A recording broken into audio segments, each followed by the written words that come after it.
Welcome to my channel friends. आज की video में आप ये जान पाएंगे जब हम दरख्तों के करीब से गुजरते हैं या ऐसी जगह भी होते हैं जहाँ पे बहुत ज्यादा दरख्त हो तो वहाँ पे ठंड महसूस की होती है, इसके पीछे वजह क्या होती है आज की वीडियो में आप ये जान पाएंगे। फ्रेंड्स, टॉपिक को स्टार्ट करने से पहले रिक्वेस्ट करना चाहूंगी, प्लीज चैनल को सब्सक्राइब जरूर कीजिएगा। इसके लिए सब्सक्राइब बटन पर क्लिक कीजिएगा, साथ बेल और ऑल के बटन पर लाजमी क्लिक कीजिएगा क्योंकि इस पर क्लिक करने से आपको हमारी हटने आने वाली वीडियो की अपडेट मिल सकेंगी और आप हमारी वीडियो जो है सबसे पहले देख पाएंगे। टॉपिक की तरफ आते हैं फ्रेंड्स। दरख्तों के करीब हमें ठंड महसूस क्यों होती है? दरख्तों के करीब ठंड महसूस होना, दरख्त जो है वो हवा में जो है वो ठंडक पैदा करते हैं।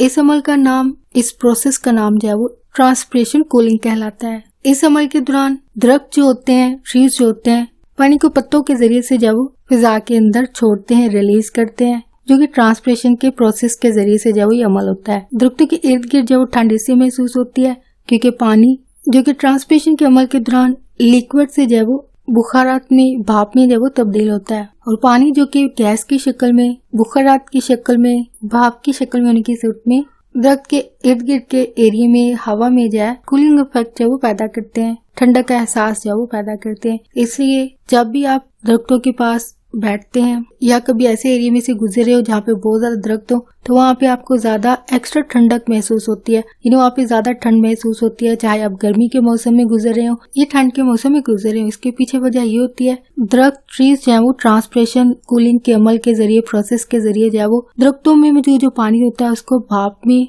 और बुखारात में जो है वो तब्दील करते हैं, जिसकी वजह से उसके इर्द गिर्द की जो जगह होती है, हवा होती है, वहाँ पे ये ठंडक पैदा करते हैं। फ्रेंड्स, आज का टॉपिक आपके लिए इन्फॉर्मेटिव इंटरेस्टिंग रहा। प्लीज वीडियो को लाइक और शेयर लाजमी कीजिएगा। Thanks for watching video.